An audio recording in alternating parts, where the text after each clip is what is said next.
with a speaker that I'm especially happy about, William Hines of the OECD. It's an amazing pleasure and a great honor to have you here with us today. Let me briefly introduce you before we get started. William Hines is Senior Advisor to the Secretary General and Head of the New Approaches to Economic Challenges Unit at the OECD.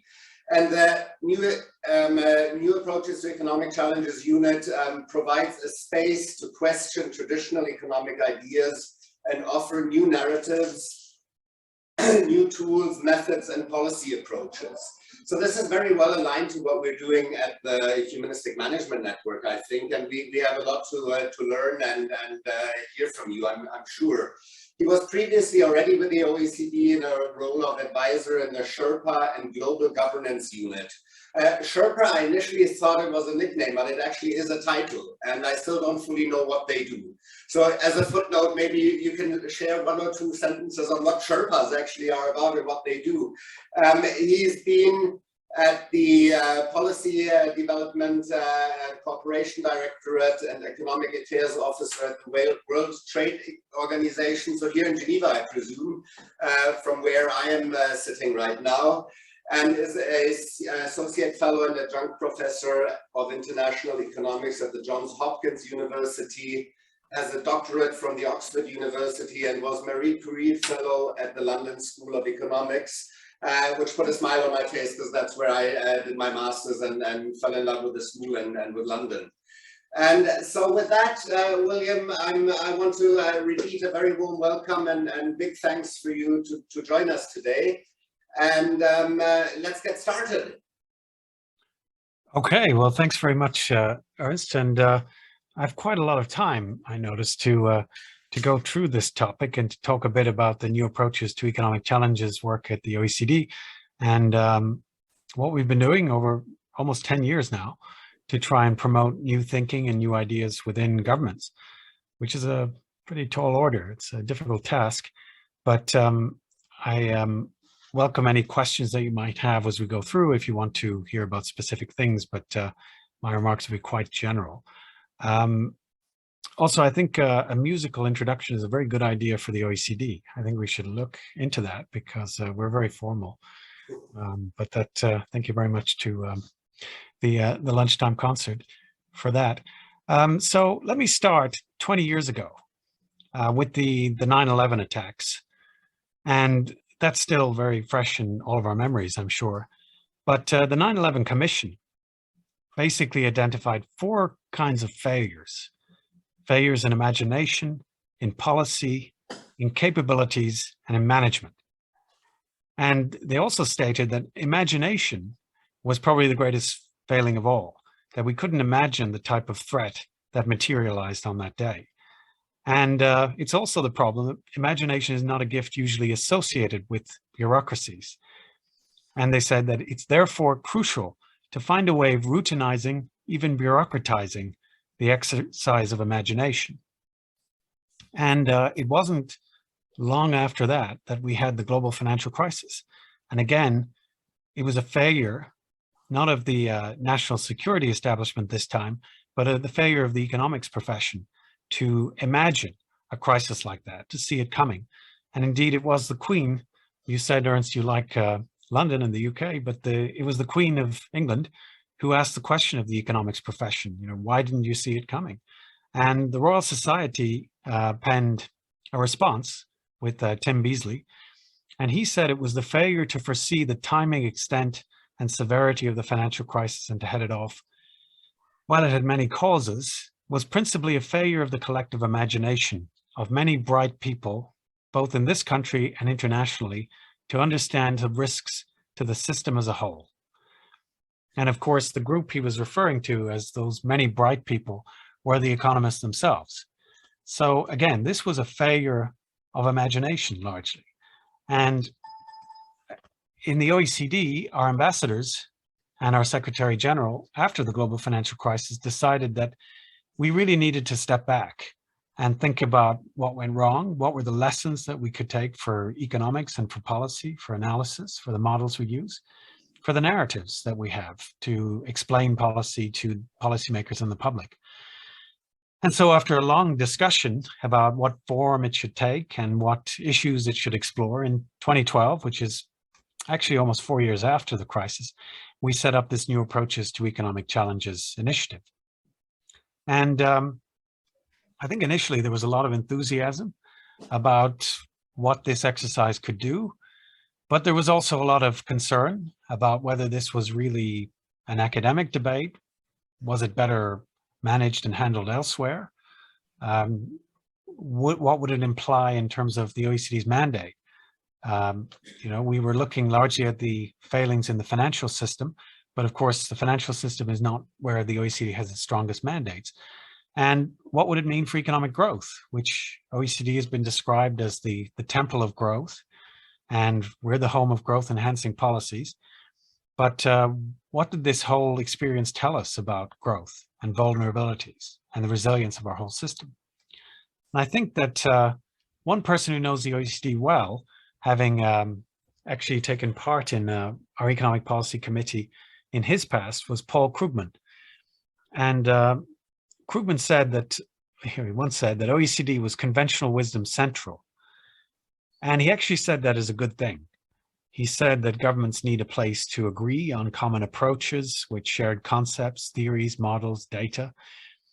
And even when you look at some of our latest achievements, like the BEPS work in tax, the base erosion and profit shifting, that again was an attempt to bring together countries. And that's really a key part of the OECD's mandate. But Krugman also described NIC as skunkworks for economics and policy, a place where we could experiment and try out new things. And personally, I think we need both. I think we need to be a place where countries can agree and a forum to collaborate and to make sure that multilateralism is helping us to solve problems.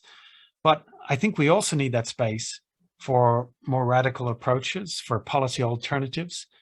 And we should debate those, we should discuss them. It doesn't mean that these ideas have to be accepted or that members have to agree with them.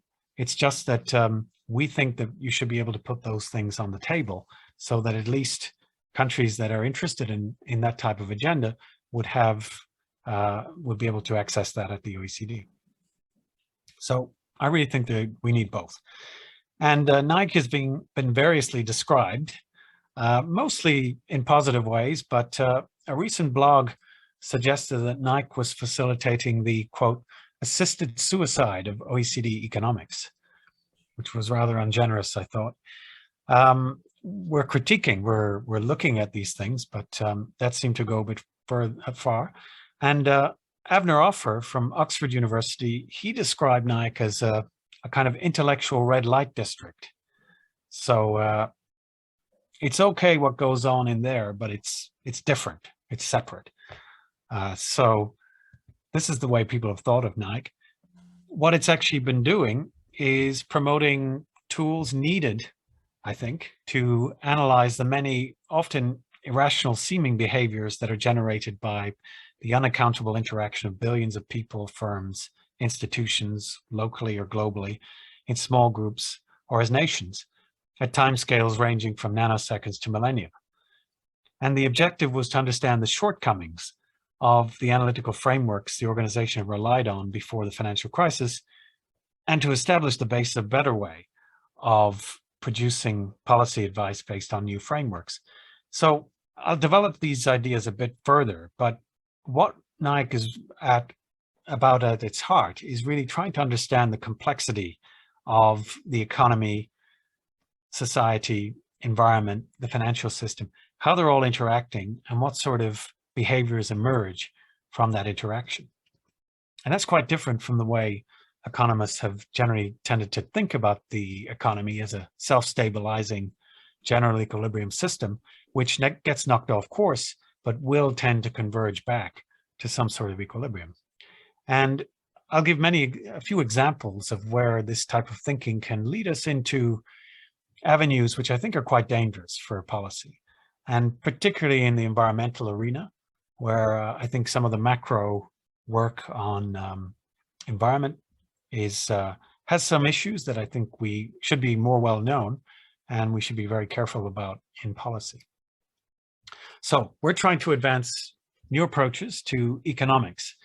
And it's true that all systems have a certain inertia. And there's been a great deal of investment in the techniques that have been used for some time. And this naturally leads to take very seriously the problem of shifting to new and possibly less tested approaches. The role of Nike is to put these new approaches and rethinking the framework on the table. It's not to argue that there should be an automatic switch to any of the new approaches presented, but rather to put them in the picture so that they're taken into account. And just a point here, I've had many discussions with my colleagues about, adopting new ideas and new approaches. And I'll always remember the response from one colleague from our economics department. He said that, we can accept the critiques of our existing models.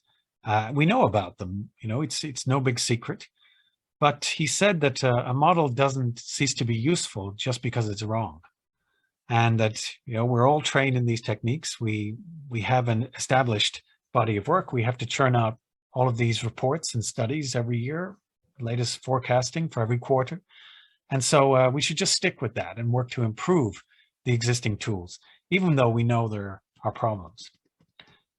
Well, what are the problems? Well, here I turn to a good colleague of Nike, Rick Buchstaber, who during the financial crisis was working at the Treasury and is one of the world's best risk managers. But he wrote a book not long ago called The End of Theory. And the title was a bit ironic because actually he wasn't really calling for the end of theory, actually for more theory, but also that we have other tools and techniques for understanding data, and we can do real-time understanding of how the system is evolving and potential risks that might be growing through agent-based modeling, which was his what he was trying to promote. But he basically came up with the idea that there are 4 horsemen of the econopolis, as he called it. These were the 4 aspects, the 4 characteristics of the real world and consequence of actual human behavior that the traditional approaches of intertemporally optimizing rational representation agent models are fundamentally incapable of capturing, because the standard framework basically assumes them away. And we have a tendency to do that in economics, just to assume away these frictions or these difficulties and to go with a more parsimonious, simple realization of reality. So what are these 4 horsemen, these characteristics? And these characteristics, they're also either essential features of financial crises or of any model that has a reasonable hope of representing them. So these are, I'll go through them in turn, but it's computational irreducibility, emergent phenomena, non-ergodicity, and radical uncertainty. So this sounds like a total word salad of things, but they actually are very important ideas. So let me just describe each one in turn. Computationally irreducible systems have outcomes that cannot be summarized by equations of motion. Okay, so that's in our economic models, we tend to have a set of equations that explain different parts of the economy, and we put those all together. But it's just a computationally irreducible system. We can't use these equations of motion. So instead, they have to be experienced. In the case of models, simulated period by period in order to find out what actually happens. So in other words, we can't just have this top-down closed model of the economy. We actually have to have a more bottom-up way of simulating it. And Doyne Farmer, who's another very good collaborator that we have, he's described the world economy in very concrete terms. It's heterogeneous global production networks, 50 million firms with billions of physical links, interacting with household networks, 2 billion households, 3.3 billion workers, trillions of links to consume products, a web of contracts in the trillions, and ownership patterns where a few firms and individuals own almost everything. So it's not quite possible to reduce this complexity to a system of equations. And it's also not quite, doesn't look a system like that is so complex with so many interacting parts that it would be so stable, or as stable as economists might suggest. The second point is emergent phenomena. And this is where situations in which the system's actions differ from the actions of the individual in it. In other words, the individual's actions contribute to outcomes at the system level that deviate from the agent's actions, and in some cases, countermand the agent's actions or even bring harm to them, as with stampedes. It's in no one's interest to have a stampede, and yet they happen because of the interaction of individuals. Economic and financial systems are not self-stabilizing, where they get knocked off course by an largely exogenous shocks, are the ones we worry about, but then converge back to the steady state. Instead, the macroeconomy is inherently intricate and interlinked and offers complex interactions on individual levels that give rise to emergent properties at the macro levels. And so here we're talking about endogenous shocks, like the financial system. And many economists say that the COVID-19 crisis, well, this is just a typical exogenous shock that we always used to think about. But you could argue that it's much more complex than that. And really the emergence of this crisis was from the food system interacting with the nature, essentially, through zoonoses that spread to an individual human and then through the rest of humanity. And so this is part of the system. This is the way the system works. So really, it's just another example of an endogenous shock. The third horseman is non-ergodic systems, where outcomes depend critically on history and context, so that every situation is different and can produce outcomes that differ significantly from previous situations that are similar but not the same. In other words, the future doesn't always look like the past. And again, that's a big problem. And just an example of this is that it was David Hendry who did some work on equilibrium models that central banks were using. And because they rely essentially on a statistical regularity of the way the system works, essentially when that regularity changes, as in the case of a financial crisis, the model is more or less useless because of this non-ergodic property. And the way he described it was they're like the fire station that automatically burns down when there's a fire. So not particularly useful for policymakers. Finally, we have radical uncertainty. And John Kay and Mervyn King just had a book on this topic. And it means that not only are the probabilities of various events and disturbances unknown, but the event space itself is not fully known. And famously, it was former US Secretary of Defense Donald Rumsfeld who came up with the term unknown unknowns. And he was sort of talking about radical uncertainty there. As Ben Bernanke argued, the best approach for dealing with this type of uncertainty is to make sure that the system is fundamentally resilient and that we have as many fail-safes and backup arrangements as possible. And it's no surprise that resilience and systemic resilience have become a major part of the NICE program over the years. And we work with the US Army Corps of Engineers on this, and we're very much taking an interdisciplinary approach. So we don't tend to necessarily agree that fiscal buffers will be enough because you'll be able to handle whatever shock comes along, or that if you have the right structural policy settings, that everything will be very flexible. So if there's a shock, firms can go out of business and you can reallocate the resources and you can recover. I think we think more about cascading failures and how the system operates, how you manage it. If you try to optimize it, do you tend to make it unstable, which I think is a big concern that physicists and engineers have? And how do we manage, operate, and make sure the system continues to function? That's really the question of the engineers. The economists will ask, well, how can we optimize? How can we get the most growth out of the system? And so in many ways, there's a tension between these objectives, between efficiency and between resilience, though I probably will come to that a bit later on.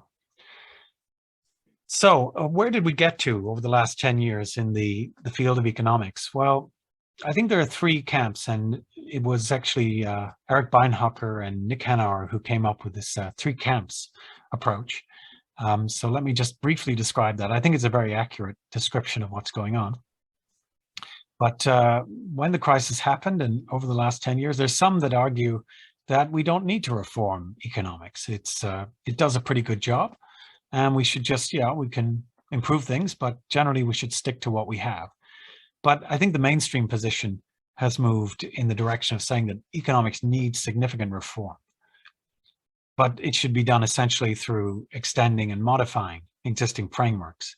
So the idea of an economy as an equilibrium system, that should be preserved, but we can introduce more behavioral and institutional realism. We should have more allowance for market failures of various types. We should have more emphasis on political economy concerns, and we should use a lot more empirical data. And The Economist recently had a piece where they said, well, the empirical revolution has changed economics, and a lot of lessons have been learned. But if we're just dealing with more source of data, we're not necessarily changing the focus. And I think what we would have argued is that a lot of attention is already paid to data and to short-term forecasting. And so using real-time big data, nowcasting, all of this stuff. But this really doesn't help us address the issues that are long-term and structural, where I think we potentially need more emphasis. Others, and I think maybe the NIC has been particularly subscribing to this view, is that we need more radical reframing of the field of economics. Specifically, the equilibrium framework should be abandoned in favor of complex systems, dynamic, reflexive, and evolutionary approaches, high degrees of behavioral and institutional realism, not just adapting and having more of a behavioral insights or behavioral economics approach, but actually we can look at neuroscience and the cognitive science and go for very high degrees of realism. The adoption of newer analytical methods such as computer simulation that I mentioned already, network theory, because everything is in terms of networks nowadays. Just look at the supply chain issues we're having, and you see the importance of the production network and how that's managed and organized. So we can definitely benefit a lot from network science. And then big data statistical approaches have their place, as long as we're not just trying to do a narrow range of things. So there are many similarities between the different shocks. And just a final comment on these three camps. I think camp one, which says we don't need any change, is very small, but very influential. Camp two, I think, is the mainstream. And then camp three, I think, is growing in influence. I think there's a lot more emphasis on complexity these days. Agent-based modeling is used a lot more. And the field of financial economics has changed a lot over the last years, because that's where the main emphasis, impetus was for change because of financial crisis. So I think there are a lot of good things happening. But camp two, the kind of attempt to modify the framework, inclusive growth, green growth, these ideas, let's look at well-being. But if that's just about measurement, that's okay. It's still better than the existing system. But you have to ask, is it really changing the underlying understanding of the model? We just change the objectives and the model self-organizes in a slightly different way. But is that going far enough is, I think, an open question. Let me quote Andy Haldane, one of my personal heroes. He was the chief economist of the Bank of England until recently, and he published a famous paper with Bob May in Nature on these stability issues of the system. But let me give you a quote from him. He was talking in 2009 about pandemics and financial crises. The emphasis, of course, at the time on the financial crisis, but today we're a lot more interested in pandemics. But he said both events are manifestations of the behavior under stress of a complex adaptive network. Complex because these networks were a cat's cradle of interconnections, financial and non-financial. Adaptive because behavior in these networks was driven by interactions between optimizing but confused agents. And so seizures in the electric grid, degradation of ecosystems, the spread of pandemics, and the disintegration of the financial system, each is essentially a different branch of the same network family tree. And so this is a very different way of thinking about these problems. What are the challenges that we face? You know better than I do the types of issues we face now. And as mentioned by Haldane, and as I mentioned earlier, it's the deep interconnectedness and interdependence of global systems that means that any local crisis can now rapidly scale up to contribute to planetary environmental, social, economic, and political emergencies. There are too many examples to mention over the last few years, but it was actually Friedman in the New York Times last year said that how we broke the world was the name of the article, and he said that over the last 20 years we've been stripping out all the regulations, the safeguards, the buffers that we've had in our societies, and we weren't taking account the extent to which we were all being connected, in which case we need more buffers, more safeguards to make sure that the system continues to function. And he asked the question, how many people in the US knew there was 2 daily flights to the US every day from Wuhan? It's not entirely obvious, but that's the degree of integration that we're talking about. So this system, by definition, and as I've mentioned, it's going to be subject to crises and cascading failures, which can emerge from a variety of sources: financial crises, natural disasters, geopolitical tension, cyber attacks, and pandemics. And in the OECD and in policymaking, there's often a desire to say, well, what's going to be the trigger? What's the next crisis? But what we would argue is that you shouldn't really worry about the triggers, because these risks, wherever they emerge, they're going to be amplified by several overarching trends. And that's the intensification of inequality, the hyper-complexity of finance, the rise of digitalization, the concentration of critical capacities, and monopolization, which I think is a very major economic problem.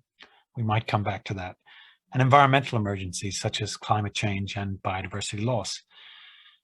So this means that these shocks that we're seeing, they're raising the frequency and intensity, but enabling their impact to go from system to system, from country to country. And so everyone needs to take notice of these things. And as I mentioned earlier, if the growth enhancing policies that we pursue can destabilize these systems, then we have to think a lot more about systemic resilience. So what more precisely, what are we doing in NIC? Well, let me list 3 initiatives that I think emerge strongly from what I've been saying. The first is we had an effort to define an agenda around beyond growth. Now, this was controversial. It wasn't a very popular exercise. It's still, I think we've written a report on this, but it hasn't really got traction within the OECD because it just goes against the grain so much. Generally, the discussion there is fixing up the growth narrative. And this has reached the point where we have added so many adjectives to growth. For our ministerial last year, it was members were looking for policies that would lead to strong, inclusive, sustainable, resilient growth. But if you have to add so many qualifiers, you have to ask what's really wrong with the central proposition, what's wrong with growth? And I think many members are still very much wedded to the concept of economic growth. And there are good reasons for that. But we also need to think about these problems and how we're going to manage them and the role that growth plays in that. And of course, growth is the only way to solve certain problems, but it can have a role in causing others.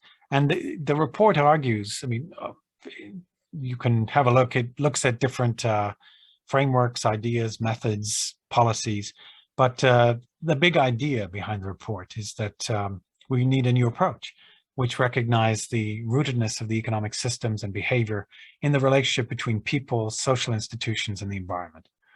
It's not just that we optimize the economic system and everything else self-organizes. It's that the way we organize the economic system has an effect on these things. And economies are ultimately made up of people. And Rebuilding Macro, by the way, in the UK has a fantastic agenda on what it calls social macroeconomics, which again is putting people at the center in more than just trying to improve inclusiveness. So the second area is systemic resilience. I already mentioned this a bit, but this is the need to prepare for, recover from high consequence shocks on various social information infrastructure systems. Resilience has evolved from a concept dealing with how a complex system operates under stress. It's particularly relevant for management of major risks. And it calls for this multidisciplinary approach, which draws on the social science as well as natural science, and may lend itself to a variety of methodological approaches. And we've just finished a paper with Andy Haldane, of all people, who I mentioned earlier, on resilience by design and resilience by intervention. And the idea here is that these systems can have design features which make it easier to absorb and adapt to shocks. In the case of markets, this is the ability to transfer resources across the system, which markets are very good at doing. So that's a design feature that can confer resilience. But we also need these interventions, and that's things like bailouts, it's buffers of various description, it's stockpiles, things like that. So we can't rely on the system alone. We need to have interventions which can intervene. And that paper is under review at Nature Physics. So again, the interdisciplinarity is a very key part of this. Thanks. And that's for, yeah. You said that I should interrupt you with some questions once in a while. It's very hard for me because I could continue listening for forever. It is fascinating what you're saying. But could we?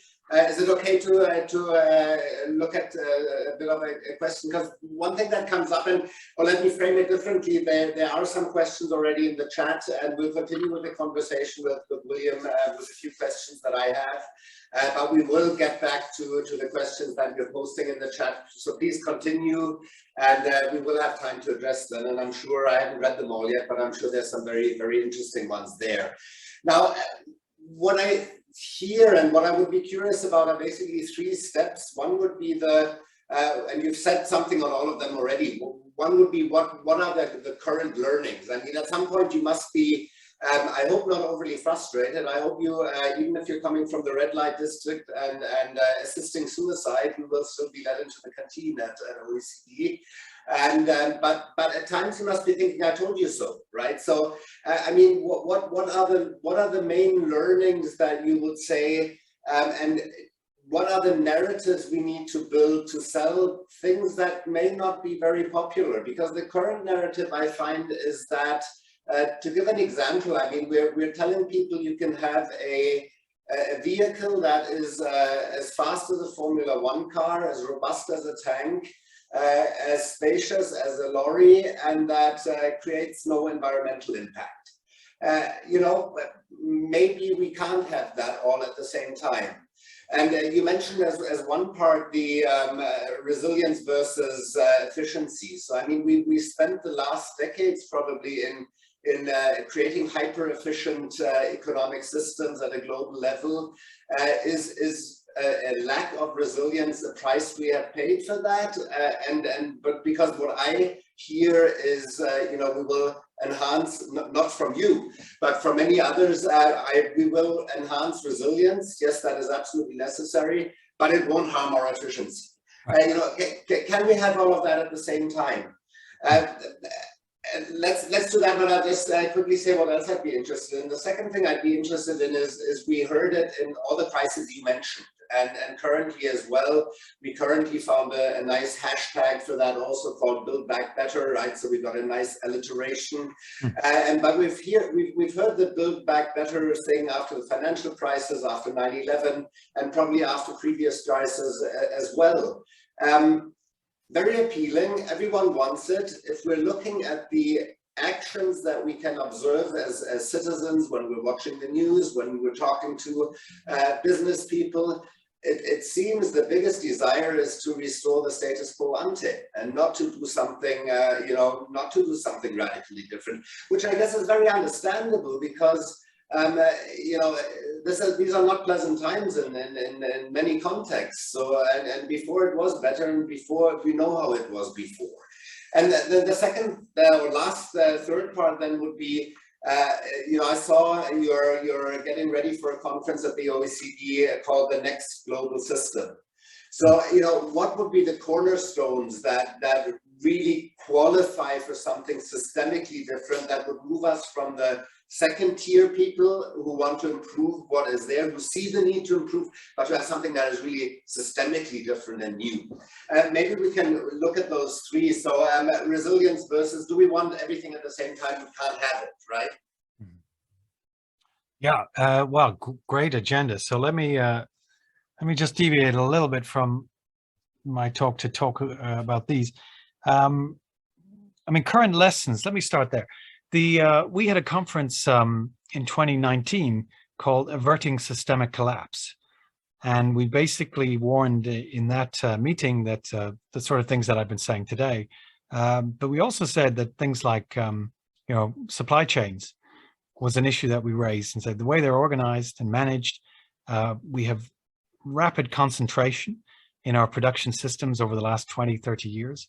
It used to be the case that if you take aerospace industries, for example, in the US, there was over 100 firms in the early 1990s. There are now 5. And you go across almost every product, every industry. We used to have multiple providers of these types of things. Now you have only a handful. And so this, the issue in value chains, we said at the time, there's no problem with globalization.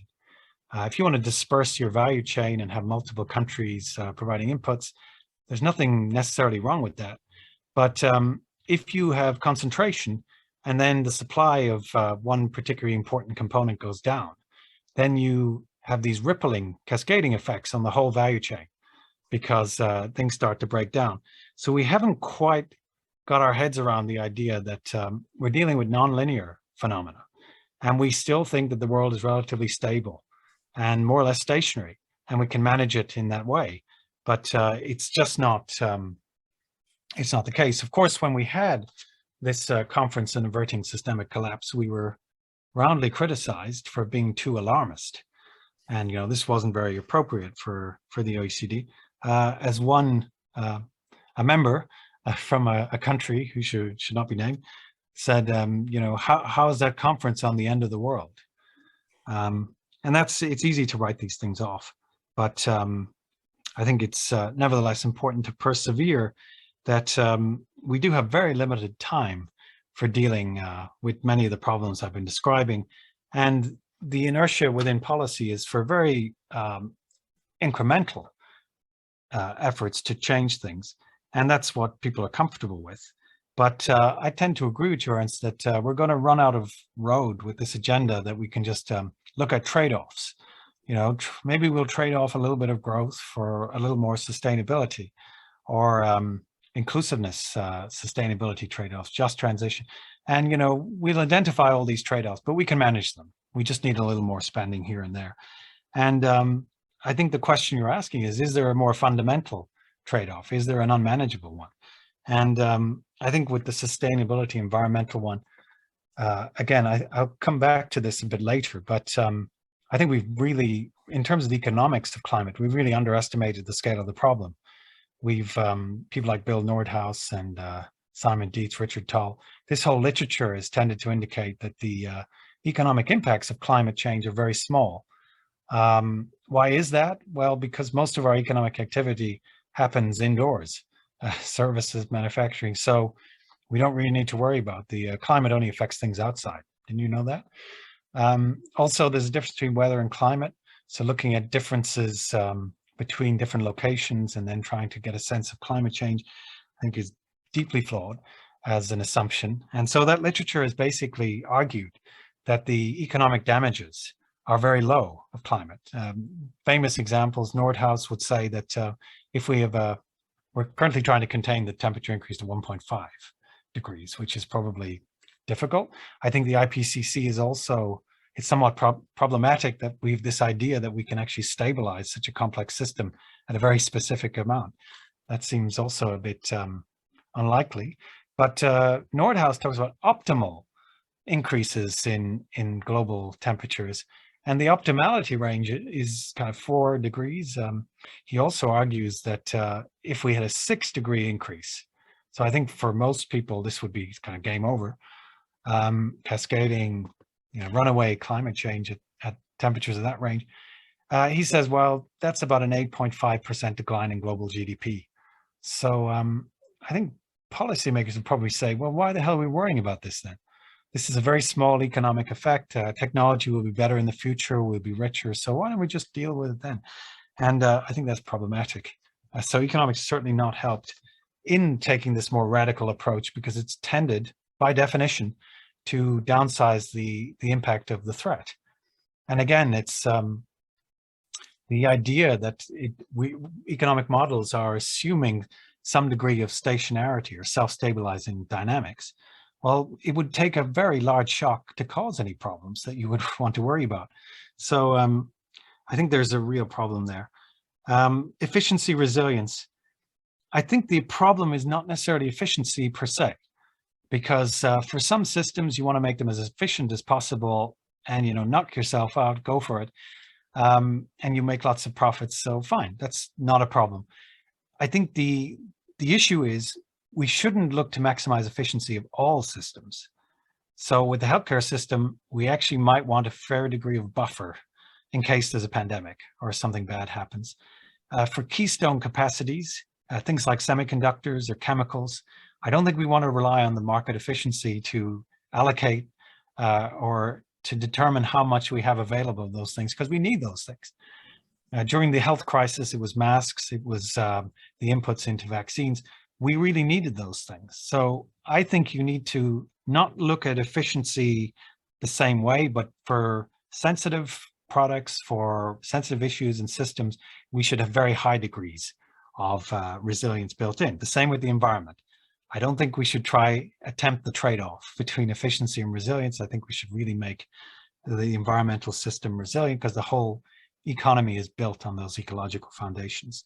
But is that possible, William? Is that possible within, you know, if different systems and actors are united in the same, you know, market and operating under the same financial system?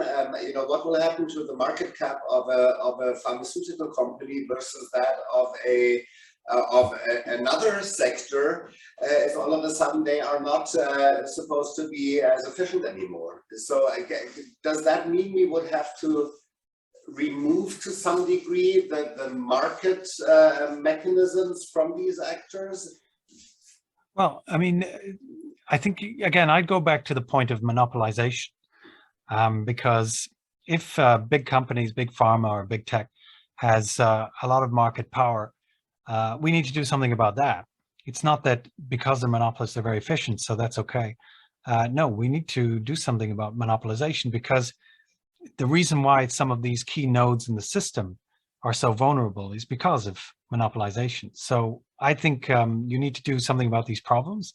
They're interrelated in some ways they have separate dimensions.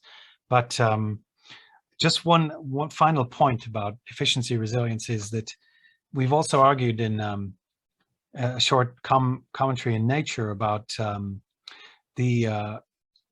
often this is also thinking differently about efficiency, because at the moment the way we tend to think about it is a very short-term concept. So we want to maximize short-term efficiency. But of course, if we were maximizing efficiency over the longer term, we'd incorporate these potential failures. So in a way, it's changing the way we think about efficiency to build in this longer term perspective, so that failures are part of the discussion on efficiency. They're not in tension with it. And you can't be efficient if you have a system that is going to blow up periodically every 10, 20 years. So it's kind of a false debate on efficiency versus resilience. We need efficiency and resilience, and that differs by the sector and the need. Build Back Better, I think absolutely right to raise this issue, because you hear a lot of people also saying, let's get back to normal. And the whole idea of Build Back Better is that, you know, we're not going back to normal. It's a new normal, right? I mean, the new normal is phrased for now. Often I don't like that. I don't want to accept what we currently have as a new normal. But you know, the Build Back Better is the idea of a new normal and not the old normal, right? Yeah. Well, Michael says we've never been normal, and I think that's right. But engineers also say that you know, new normals are normal. The system is continually evolving. It's reorganizing itself. It's changing. This idea that we're kind of again a linear system that's just going on incrementally, it's not the way it's ever operated. An economic and social system, that interaction has changed so much over the last 40 years. You can't just approach it as if it were normal. the kind of background that doesn't change. Let me just give some examples. I mean, some of the Build Back Better initiatives in the airline industry, for example, airlines have been changing the makeup of their fleet, getting rid of the big beasts of the sky. They're going, and so this is it's more efficient, probably better for fuel efficiency. It's not good. There's some transition difficulties with that, but there have been efforts to try and improve things on some level. But whether Build Back Better is trying to improve those kind of marginal improvements, marginal fixes, or whether Build Back Better is a different system, I'm very skeptical that that's really what's on the minds of many policymakers, that really we're starting afresh and we're going to redesign the whole system. I'm not so sure. Just to point on the next global system, which is our kind of next big meeting, that's largely thinking in terms of the next production system. And again, it's tackling interrelated challenges of supply chain issues, of monopolization of big tech companies. And it's arguing that the competition policy that we pursued over the last 30, 40 years has led to this monopolization, and that now it's time to do things differently, to reorder the system. We have an idea, which I don't know if it'll get any traction, but it's called the rule of 4, which is that we shouldn't have more than 25% of any keystone capacity produced in any one place. And so what we really need to do in the world economy today is to go for what we call a radical but not wrenching deconcentration. And if we could have a system that was like that, I think a lot of these problems that we're talking about would actually disappear. And that really would be building back the system better. That would be tackling a lot of these interrelated problems. But let me get back, if it's okay with you. I just wanted to finish a few things from my remarks. I had mentioned these 3 different areas. So systemic resilience, we just covered in some detail, and beyond growth, I think we've been touching on, and we can touch on that again. But an exciting development that we've been investing a lot of time of lately is what we call Neuroscience Informed Policy Initiative. And I think brain skills and brain health, they're really increasingly indispensable parts of what is now a knowledge economy.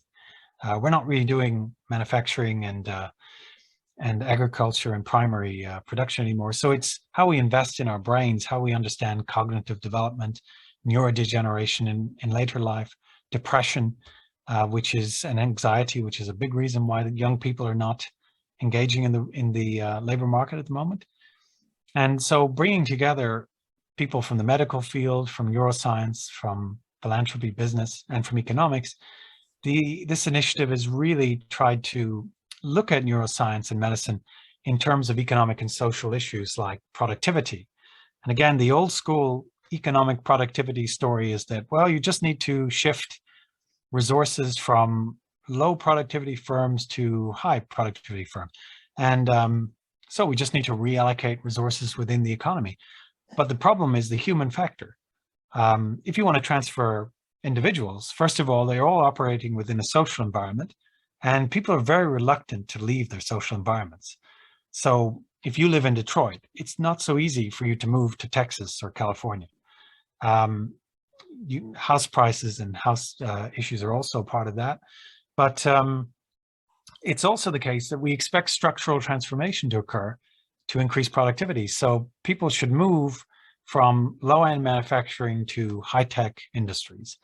Well, again, the neuroscience tells us that neuroplasticity, particularly in older people, is much diminished.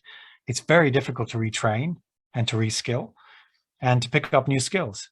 So in reality, when we have tried these policies, it's more likely that those that are in the declining industries, they go on to be greeters at Walmart rather than enter into a new skill. And so understanding of the brain makes these kind of difficulties in the standard economic story very equivalent. We've also looked at gender equality and what we call the gender brain gap. Again, the statistics are really awful, that women suffer from neurological disorders at much higher levels than males. So Alzheimer's, for example, affects women much more often. And another point here is that issues of anxiety and depression are not minor issues for an economy, because these are in fact precursors to neurodegeneration in later life. So if you're depressed and suffer from some sort of anxiety in younger life, you probably have a greater chance of developing neurodegeneration. So mental health, education, cognitive development, all of these things are really important. We're trying to introduce these and scale them up in the public policy debate, with some success, I think.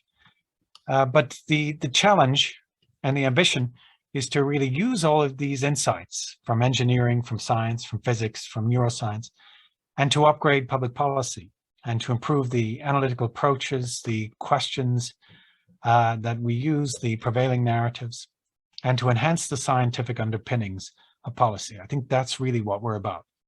And as I mentioned, when it comes to the economics of climate, some of this is not only bad economics, it can be bad science as well. It can lead us into a very bad place. In my view, it's there will be defenders of this view, but I just put that on the table. So how much success have we had? And this is also relevant to your question, Ernst. I think there's been a lot of pushback. I think we're in a moment now where there's even more pushback, even though we've had quite a lot of success and a lot of the narratives we've been pushing seem to be, accurate. But it's also the case that when there's a crisis, we tend to stick with what's safe. We tend to go for the answers that are tried and tested. And, you don't want to experiment during a crisis to try something radically new. And so right now, I think we're feeling a bit of a backlash from some of our members that this NIC is not necessary. We should just integrate it and mainstream it into the regular work that directorates are doing, to have the same approach, economics department approach to economics that should be shared across the board, and we shouldn't critique it and undermine it. And yeah, we should just be very diplomatic and well-behaved and not question things, because it's making things difficult for people. Well, I take a contrary view, but we're in the midst of I think, quite a backlash. And I've seen this in other international organizations as well, that those have been questioning the orthodoxy, have been told by management and by power to really rein it in and to tone it down. And we don't want to, upset people. But the problems we face are quite upsetting if we actually deal with the reality. And so I think we do need to keep people focused on the problems. And I think we can do better in terms of answers. Let me conclude. I think I'll skip over the economics of climate. I had more details on that, but I think we can leave that. And I think there are probably enough questions, so I'll stop there. Oh, just maybe one final point. There are those that think that the new economic thinking movement has succeeded, and that we don't need things like NIC anymore because we fixed up all the problems with economics. You wanted behavioral, now we do behavior insights, and we have nudging, and that's quite mainstream in policy. You wanted more data, and now we do a lot more big data exercises. Machine learning is becoming a big deal in economics. We even try more interdisciplinarity, so we do more economic history. We fixed up the curriculum of teaching economics. There's the core agenda, which I think is the wrong stuff thought better. But again, there are its defenders, and there are those that think this has really fixed things. And again, I would just say, have we solved all these problems that we're currently struggling with? Another example is Nick Stern, who always says that economists do a terrible job on discounting, and that if you discount the future, then we basically don't care about the impacts of climate change. But as I think people have pointed out to Nick, economists are not just wrong on the discounting. There are a lot of other problems as well. And so I don't think this fight is over. And I thank you, Ernst, and some of your colleagues who are really pushing these ideas. And I think we need to push policymakers a bit more too. I'm trying to do it from the inside, but I think it's often the outside that has more impact and influence. And as I said before, I think the biggest impact on economics probably was the kind of populist backlash. after the crisis. I think that's what really caused some change, because if it's just a matter of economic policy, then you have different theories and different ideas, but it's the fact that the real world is kind of pushing back against some of these big ideas. That is not something that can be ignored. You just said that, and that'll be my last question before we move to the questions in the chat. But just briefly, maybe you said right now you're experiencing a lot of pushback because people want to breathe again. Now the question would be, when is a window of opportunity, or when is the window of opportunity widest open to actually do change? Because when things are recovering, people say, no, let's breathe first, and then we'll see. When things are going really smooth, they're going to tell you, no, never change a winning team. When things are going slowly down, they'll see like, no, we need some adjustment, but we don't need disruption now. So when is the window of opportunity to actually do some of these more fundamental changes widest open or least shut? Well, a great question. I think that, there was a reason why there was a 4-year lag after the global financial crisis to when Nike actually appeared. And I think we do need to kind of get through a major crisis, and then we have time to reflect on the system. I think what was the tragedy of new economic thinking was that things got so bad that we saw Brexit, we saw Trumpism, global Trumpism, we saw populism. And of course, the people who were then sent to Paris were very opposed to things like Nike. So in a way, it was the problems that bankrupted the alternative, which was really unfortunate. So I think that there will be a window of opportunity from the COVID crisis, but we have to have policymakers who are really calling for that change. And if we go more in an inward-looking direction and just, well, these big problems we can't solve. And just another example of that, of course, the Gilets jaunes, and their famous expression was, you guys are concerned about the end of the world, and we care about the end of the week. And I think it's this tension that really makes it difficult to change the whole paradigm. All right, so let's take a look at the chat, and I could ask the question first, and let me guess if you know who it's coming from. But it's Ian, of course, your colleague and friend. Yeah. Ian Hughes is asking: a model doesn't cease to be useful when it's wrong. It begs the question: useful to whom? Is this the small but powerful tier 1 group that is basically having the biggest interest in maintaining the status quo? Great question. And Ian is a wonderful supporter of these ideas and has done a lot of great work on this.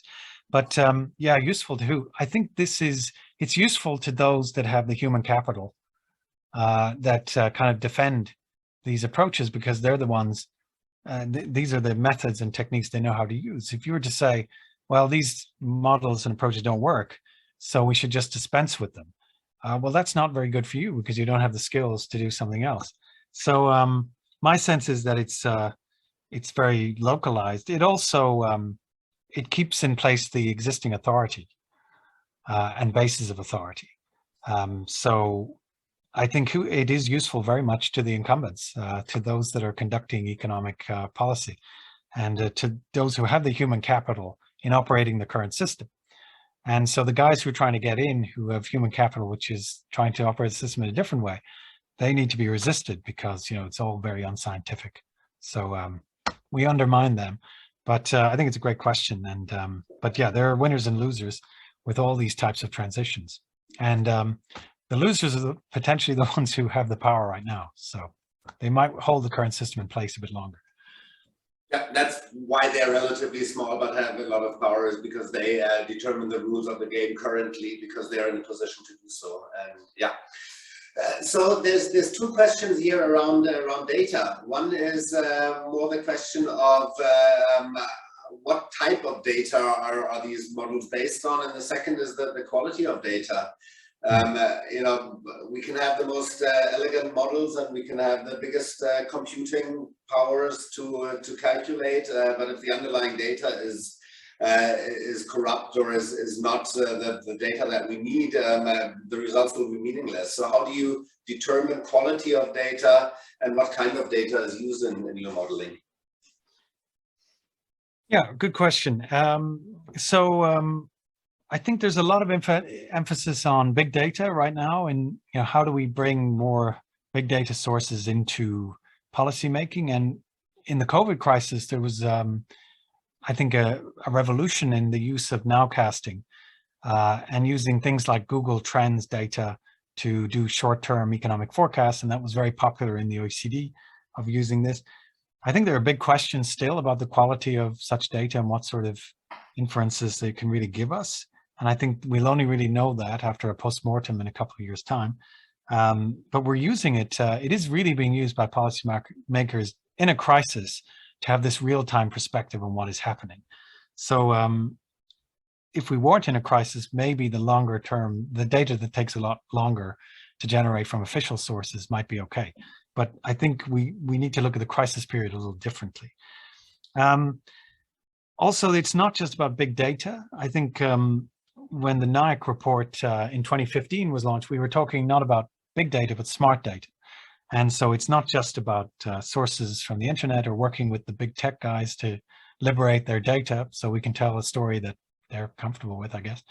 But it's smart data is things like taking administrative data, business records, probate, things like that, being very careful and sensitive to privacy and confidentiality needs. But this type of data can really tell us a lot about dynamics, about unemployment, about productivity. So I think there's in the OECD, we've been very successful at this microdata. We have a microdata lab and using kind of traditional data in new ways. And that's part of this broader data agenda. A lot of the models I was talking about, agent-based modeling and network modeling, have very high data needs. And so we need to know a lot about the individual firms, about the market structure. And so they're very hungry for data. But this is not kind of, I didn't want to give the impression that I'm not for data, but I think just because we're doing better nowcasting and short-term big data analysis, it doesn't mean new economic thinking shouldn't think about long-term structural issues where there are data needs, to be sure, but there's a lot of conceptual and theoretical work to be done as well. Shiv, I think I'm not sure if he's here anymore. He has to go and teach, I believe, but his question I think is valid for everyone and interesting. I would interpret it as being related to the post-growth question or a variant of that. He's asking on GDP essentially, or on indicators in general. Are our current indicators fit to express what we want to express with them? Yeah, nice question. In NIAC, we were trying to get beyond GDP in terms of measurement and also conceptually, but we developed a concept called multidimensional living standards. And this would look not just at income growth, but also at health, education, inequality, and income. So it had 4 dimensions, much like the HDI, the Human Development Index. And I mean, you can collect data on those things pretty easily nowadays. So you could come up with a whole new measurement framework, which said, well, we're not going to maximize or optimize GDP. We're going to optimize this multidimensional living standard. The problem, of course, was that any index, you will have differing opinion about the weights that we should use. So for some countries, inequality will be important. For others, it'll be health and longevity.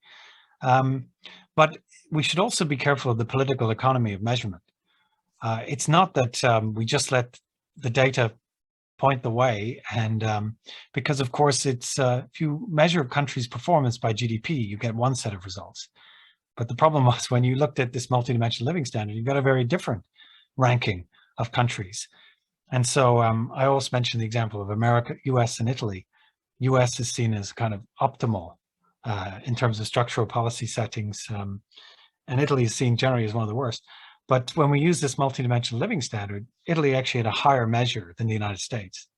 So the idea of getting this accepted as an official measure, well, you can probably guess what happens. GDP, I think it's been a long debate about its shortcomings. I think it's still very much used by policymakers. I expect it will continue to be used, and we've invested so much in fine-tuning and trying to figure out what's missing from GDP, that it probably still has a role to play in policymaking, but it's how you complement it with other things. And in OECD, we have the Better Life initiative. There's been a lot of progress on well-being statistics. And my point on that, I think these are welcome developments, but just as long as we're, as a policymaker said to me once, are we just talking about new measures, or are we interested in doing something with it? And I think that's really the challenge. We can come up with better measures, and we've done quite a good job in the well-being front and beyond GDP front, but putting them into the service of policymaking, changing policy decisions based on them, I think we still have a long way to go on that. You tell me if I'm wrong, but a while ago I remember I met some of your Better Life initiative people, and you had this on the website. You had a page where I could enter what's important to me. Like I want nature around me, I want good schools, I want urban life, and then it ranked different places and showed me. Is that still up and running? Oh yeah, we still have that. But the problem, I'd encourage everyone to use that. It's a fun and nice way to check out what matters to you and where you should be living for what matters to you, right? Yeah, but just a problem with that. I mean, well-being works best on an individual level. That you know what you care about, and I think in the Better Life Index there are 13 dimensions of well-being. So housing, environment, social connection, all of these different things, and the point is you can decide with that tool which things really matter to you, and you can change the kind of weights, and then you get different rankings of countries. But the problem is that you can't have a consistent ranking of countries. And so it's a very good tool. It's very important that we think about performance beyond GDP, but the problem is we don't get to an index like GDP, which is easily comparable and consistent. And so these things are useful, but again, the application really important. So I think this one is quite exciting from Emmanuel, asking the relationship between exogenous and endogenous shocks, factors, because you focused on the exogenous one, but things like climate change is saying, wouldn't that be an endogenous shock, that we are creating that from within the system ourselves by our own action? And so was that coincidence, or is there a focus on exogenous factors or shocks in your work, and how would you see the relationship between endogenous and exogenous? Yeah, well, the problem was that, again, if we go back to economic models, CG and DSG, they can only model exogenous shocks. You can actually model, by assumption, the endogeneity. As I said, my view is that the endogenous ones are the ones we really need to worry about, because it's how the system itself is functioning and what sort of dysfunctions it's generating, often as unintended consequences. And so we need to think more like engineers about how the system is interacting with other systems, how optimizing one may be destabilizing another. And it's the connections, the interconnections between these different systems. I think that it's endogenous because we're dealing with a whole socio-economic system which is on environmental foundations. So we should think about the whole system, not just try to think about the economic system and, well, what's exogenous to that? Yeah. I don't think that's necessarily the right way to think about it. Now, there's an interesting question coming from Michael, who is, if I rephrase it correctly, or he's saying naming climate crisis as a problematic to the global economy underestimates the crisis. Or I would add to that, it's not so much that the climate crisis is a problem to the economy, but that the economy is a problem to our climate, and by the ability to sustain human life. I completely agree with that, and I didn't mean to downplay it. I think climate crisis is an existential one, and I've often said to my colleagues that we still have this focus on national level growth, and if Poland does the right things and has the right structural policy setting, it's going to grow by a projected 2% in the next few years. But this idea that we can have a successful economy on a dying planet, we may want to refocus that. I mean, ultimately, if you think that climate is not a big deal now, and we do look at green growth and policies and how to encourage green growth by essentially getting the prices right. So get rid of fossil fuel subsidies, carbon taxes, carbon prices. And again, the system, the economic system will self-organize in a way that will be good for growth and good for climate. I don't think that trade-off way of thinking about things is necessarily the right way, that we have to prioritize the climate. And that might imply very radical steps that we would need to take on the economy. But if, as I said, there's no point in continuing to make a successful economy if the climate is failing, because then ultimately we won't have an economy. And we have one more saying or asking, is the OECD able to accept the post-growth narrative? Are you? What's the thinking of NEC and of the OECD on post-growth? Well, I'll start with the OECD. That's simple. No, I don't think the OECD is there at all on degrowth. I think it's even hasn't reached the level where it can seriously discuss it yet. I don't think we're there yet. We're still trying to fix up the growth agenda, this inclusive green growth, etc. On NIC, I wouldn't necessarily say I'm for degrowth, but again, much like my example of the efficiency resilience, that we need to change the idea of what efficiency means, we need to change the idea of what growth means. And the growth process needs to be incorporating a lot of these systemic issues. And we need to manage the system. So whether we grow or not, we should manage the system. And I think that's not saying whether growth should be positive or negative. It's that our considerations should be broader. We should think of the system as a whole. And yeah, I think that's my answer on that. So this is relating to the Deep Institution, the DIIS project. There's a question on, is it necessary to hold political power to make an impact, to have better theories, to better model, and how can we change from without holding political power, I guess?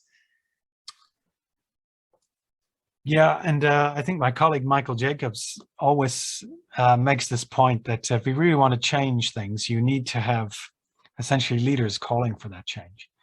And I sort of agree with that in one sense, that you know, where we have seen governments taking on board new economic thinking, it hasn't been because the technocrats or the bureaucrats said, well, we came up with a much better way of doing things. It's often been the minister or the assistant minister who says, I'm really concerned about this problem. What do you have? And then dissatisfied with the answers, saying, well, maybe we should do something new. We should try something else. So to get bureaucracies and government departments moving, you really do need that political signal. That's really important. But another aspect of this, I think, is the point I made about you know, how populism had such an impact on economics. I think there is something to be said for social organization and movements.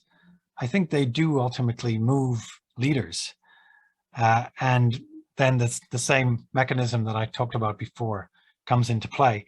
But it's not necessarily that leaders will move all by themselves. Sometimes it is going to be the grassroots movements and the bottom-up revolution that makes the politicians very concerned, and they will call for change. So it's you need power, but there are many sources of power, and it can impact on political power. Yeah, and Ian again is, I don't know if it's not a question, but it will be good to get your response. Part of NEC's argument is that we will continue in a state of crisis unless fundamental structural reform will happen. I think that is what we heard, and he adds to that. Then, if we wait for the crisis to end in order to change something, we'll be waiting forever, right? I think that's right. Yeah. Yeah. Yeah. We might run out of road though on that approach. So I think it's a good point. Yeah. Yeah. Let me just briefly scroll through here.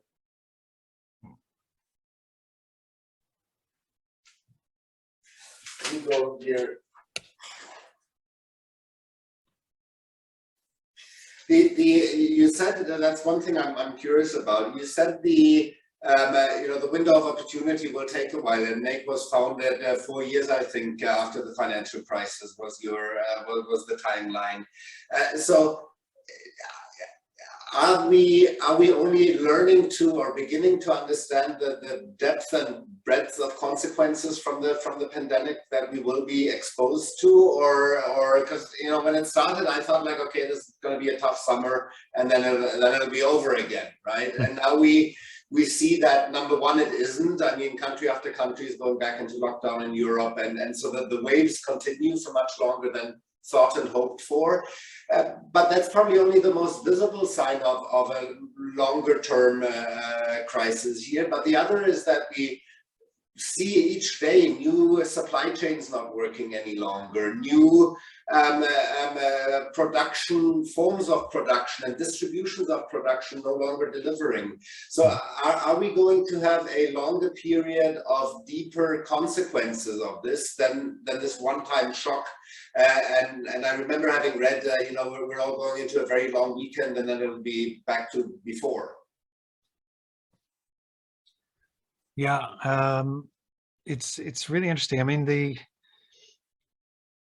just to start off, I'd like to say that it is the case that the whole system, socioeconomic system, is not as stable as economists would predict. But it's also the case that it's not quite as unstable as complexity scientists would predict. Despite all of this interaction, we do have quite a stable economic system. Now, what we've argued is that this is starting to change because of the interconnections and the linkages. So we can't, again, non-ergodicity, we can't assume that just because the economic system was stable in the past that it's going to be in the future. So because of these factors and the changes in the system and the way it operates, I would imagine that we're going to have more problems in the future. The intensity of these things, I think, is going to increase. I think there is a tendency, again, for policymakers is to say, well, we had a pandemic and we fixed that, just like we had a financial shock, and then we started to look at too big to fail, too connected to fail, more financial regulation, more financial buffers, liquidity requirements. We fixed up the financial system and then we can go along again. And there's a bit of that tendency in the pandemic that we need to start preparing for the next pandemic. And we've learned a lot from this pandemic. There'll be another pandemic, but it's the next shock will be different. I mean, we're already in the subject of these low probability, high consequence events. And these are very difficult for policymakers to deal with, because policymakers, by and large, like to play for time and just hope that the crisis happens on the next guy's watch. And by the way, the private sector operates exactly the same way. So this institutional myopia is essentially trying to get the system back to normal insofar as possible.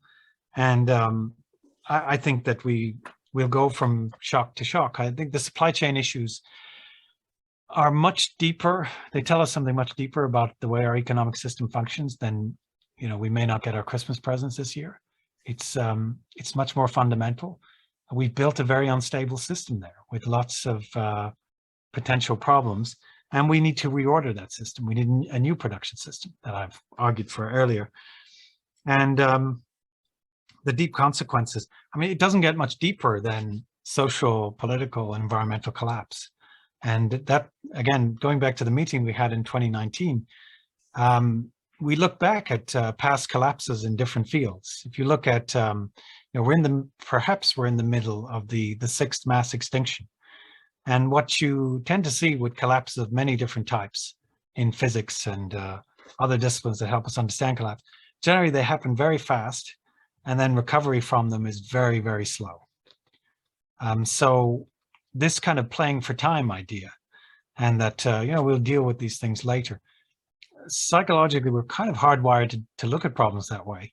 And we had in our Neuroscience initiative, by the way, we had a paper called How Our Brains Are Accelerating the Climate Crisis.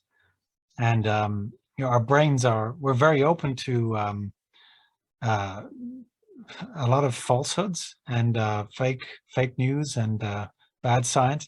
We tend to organize information through information systems in ways that tend to concentrate bad ideas and fake news among people most susceptible to believe it.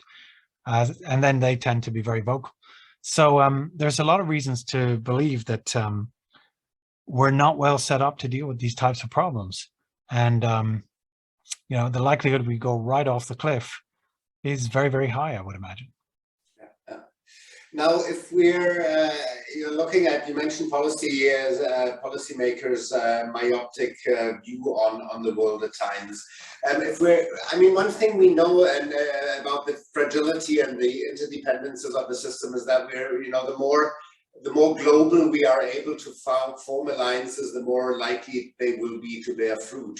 Now, are times of crisis a moment where international government leaders move together and get stuff done, or are they times where they are defensive and trying to safeguard their own, whatever that may be, however they define their own? So when do we make big steps on a global policy level?